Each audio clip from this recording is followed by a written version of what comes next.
I said F it and kept playing, my dude, cause I thought I was gonna get stomped out anyway. What up, peoples? Alfre YAYEGO. Now I want you guys to pay really close attention because I'm about to say something of much importance. Competition. No, I'm not asking you to come and petition with me, nor do I have a petition for someone to come or go anywhere. This is gonna be a long one.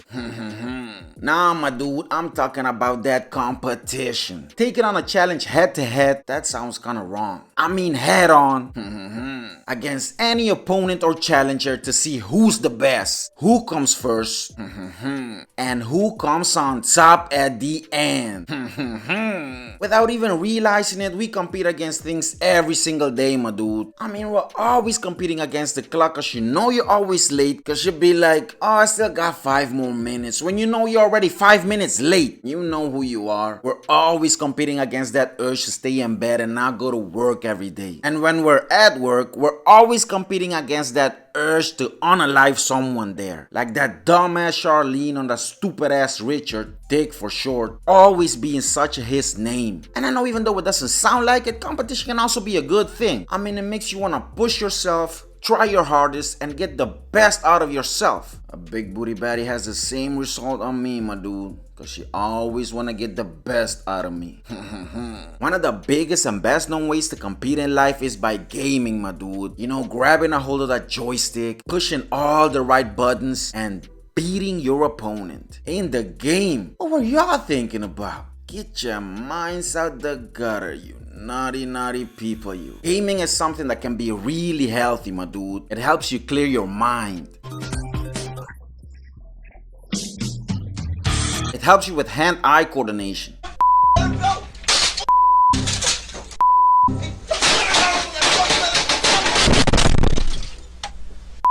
And it all around helps you with your mental health.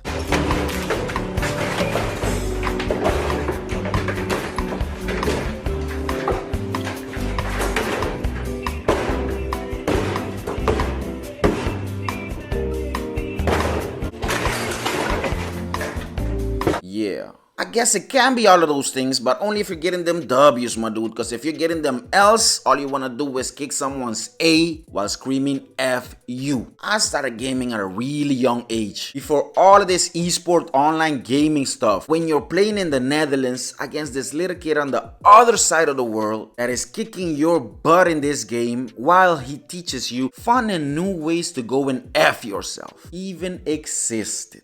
My gaming adventure started with the Nintendo NES. With this console, your first opponent wasn't another player, it was the game itself. Because the games on this console weren't online or like on a disc like they have now. No, my dude. The games on this console were these big cartridges bigger than an iPhone. And even though that these games had more plastic in them than the Kardashians, they were so sensitive that even the littlest speck of dust stopped them from working. It was like the speck of dust was their sugar daddy or something. Because as soon as it got in them, they didn't want to work anymore, my dude. But there was one way that you can get these games to work. It was by grabbing the game, flipping it upside down, and blowing in its opening. Sounds kinda wrong. Oh well, at least we could play the game after that. I think by doing that you can get anything or anybody to work. My first and favorite game that I played as a kid was Super Mario Bros. 3. You know, the one that Mario had this raccoon looking outfit? I didn't even know Mario was a furry. In the game he could fly just by wiggling his tail. If that was real life, I won't need TikTok anymore, my dude. Cause all I would have to do is just say, I ain't even gotta come in with my tool out. And the skies would be filled with tails wiggling and clapping cheeks. Yeah. But to tell you the truth, me personally, I think Mario was higher than gas prices, my dude. I mean, this dude was always running around on mushrooms. Then he would hit some greenery in the form of a flower or a leaf and get superpowers. And sometimes he would hit this stardust and all of a sudden become super fast and unstoppable. I think instead of trying to save Princesspeach all the time, Mario should have been trying to save himself and go to rehab. And then you got your brother involved in all of this stuff? Come on, dude. To be honest, I don't even think Princesspeach got captured by Bowser. I think she just got tired of all the bull, then saw this big dude that even though has a lot of kids, has it all figured out. I mean, he has like 8 castles, flying ships. This dude can take you all over the world. So she left Mario's junky ass. Just between you and me, haven't you ever wondered why they call it Princess Peach.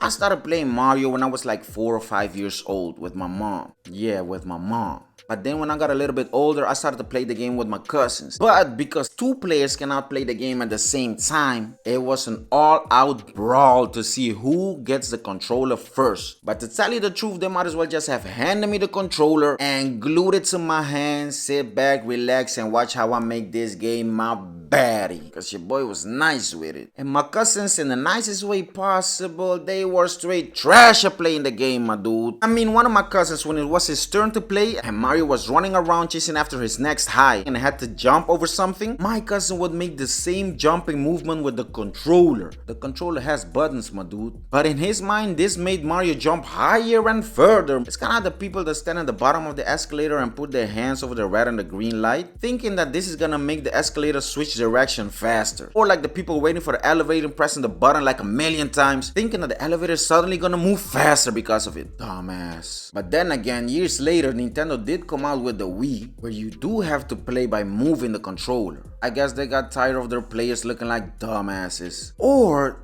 did my cousin secretly invent the Wii?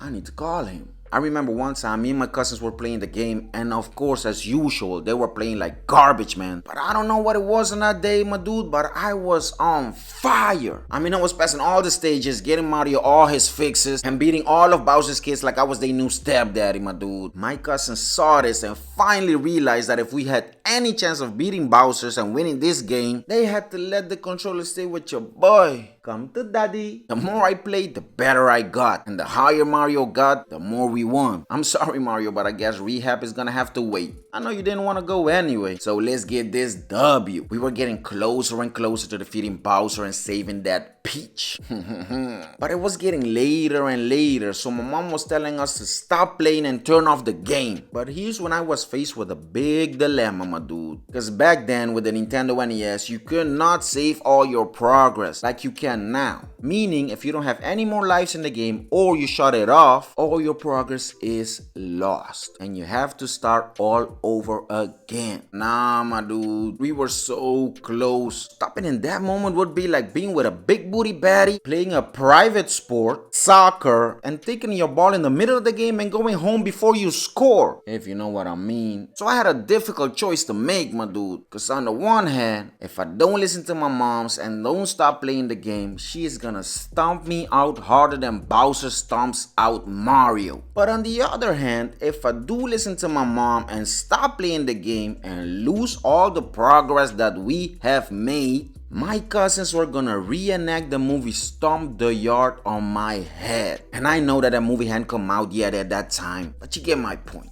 So, decisions. I said F it and kept playing, my dude. Cause I thought I was gonna get stomped out anyway. This way, at least I still beat the game. So I kept playing, my dude. And with a lot of tries, finally me and Mario's junkie bud defeated Bowser and saved the Peach. Next up, Mario's rehab. Yeah. Like I said in the beginning, competition can be a good thing. It drives you to be the best and get the best out of yourself. I competed against this game and I won. I was fired up, my dude. And then my mom stomped me out. After that, I stayed away from video games for a while, my dude. But when I picked up a controller again, things got even more heated, my dude. The urge to compete got even stronger. But that's a story for another video. So, come back to this channel, watch all the videos, comment on them. Don't forget to like, share them with everybody. Remember to subscribe, and I'll see you guys in the next one. Peace.